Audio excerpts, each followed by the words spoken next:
This is KGW News at Sunrise. Good morning. Thank you so much for getting up with us on this Sunday. I'm Christine Pitawanich. This morning on Sunrise, it has been 13 years since Kyron Horman disappeared, and the family is not giving up hope on finding the Portland boy.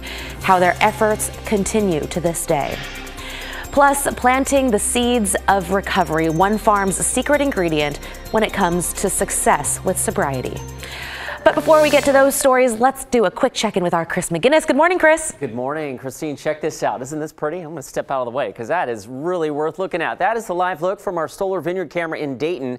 A lot going on here. Some high, thin cloud cover passing over the mountain.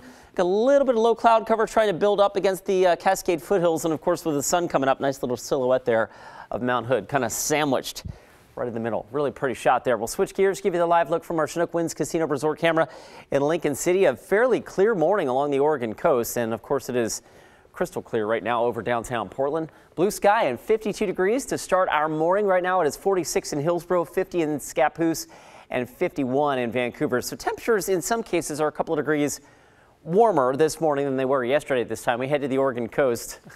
I say that, and now it's 39 in Tillamook, but 50 in Newport. All right, the plan for today, maybe a few patchy clouds in the Cascades this morning. Otherwise, full sunshine, not quite as warm as yesterday. We'll shoot for a high of about 77. It'll be a breezy afternoon again. Christine? Okay, thank you, Chris. We start this half hour with more gun violence in Portland. Investigators say 4 people were shot near Northeast 55th and Sumner in the Coley neighborhood yesterday afternoon. An ambulance took 2 people to the hospital.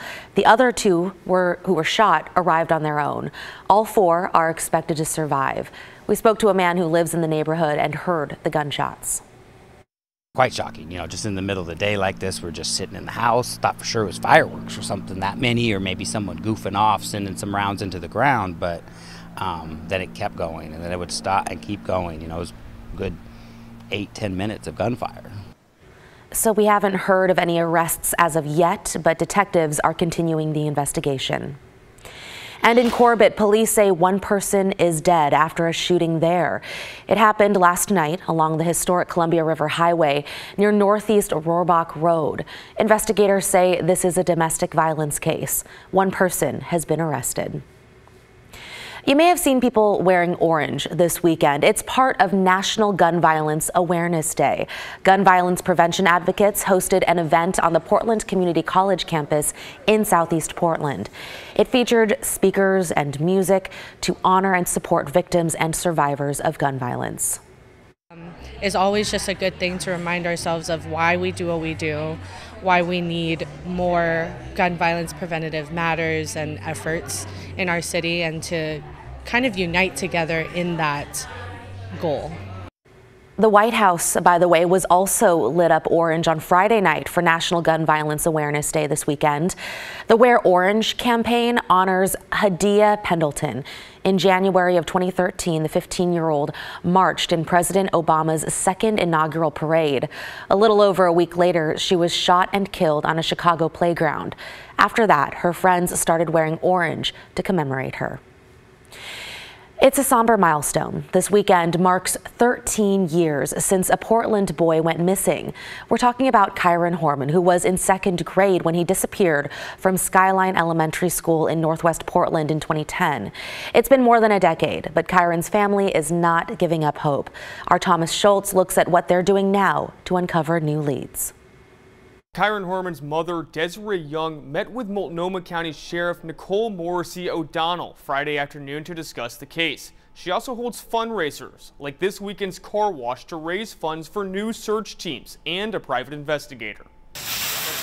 There are still no answers to the disappearance of Kyron Horman. 13 years ago, the 2nd grader was last seen at Skyline School in Northwest Portland. The case prompted the largest search and rescue operation in Oregon history. Police searched all night and distributed photos of Horman, but they found nothing. I wish that we could have protected him from this. Desiree Young has been searching for her son since that awful June day. This car wash is an annual fundraiser. That side is good to be sprayed down. For more search operations and a private investigator. Young says she is working with Multnomah County Sheriff Nicole Morrissey O'Donnell, who has a unique connection to the case. Morrissey O'Donnell's husband, Bob O'Donnell, was the lead investigator after Kyron disappeared. When they have a personal connection to the case and have been, connected to it ever since day one, I think that gives them more energy to want to solve it for us. Young says she met with the sheriff in Multnomah County District Attorney's Office Friday. The Multnomah County Sheriff's Office says the case is open and active. Investigators are now using new software in digital forensics. We won't give up until Kyron's found and justice is served, however long that takes. No one has ever been charged in the case, but investigators have previously focused on Kyron's stepmother, Terry Horman. She dropped the second grader off at school the day he disappeared. I just want to say to Terry, we're coming for you. Don't sleep. Terry Horman has denied any wrongdoing. While law enforcement continues to look, volunteers wash cars to raise money for future searches. That tire is done. While Young continues to fight until the end, until we can bring him home. If you have any information about Kyron Horman's whereabouts, you're urged to contact the Multnomah County Sheriff's Office. And if you'd like to get your car washed in support of Kyron, you can find out where volunteers will be all day Sunday on our website, KGW.com. Thomas Schultz, KGW News. And we have good news about a fire burning in rural Clackamas County. Authorities have lifted all evacuation orders for what's been named the Forest Park Fire in Beaver Creek. Firefighters say they've made pretty good progress on the 30-acre wildfire. It started as a brush fire Thursday, then moved into timber. At one point, people within half a mile were told to be ready to leave if necessary. Again, those evacuation orders have been lifted. People struggling with addiction often have a hard time finding a recovery program that works for them. But there's one program in Carlton that's using farm work to help people reach sobriety. And that program is getting ready to expand. Our Blair Best takes us there. On a farm in rural Yamhill County, Miggs starts over. Take a big bite. It's been a beautiful thing.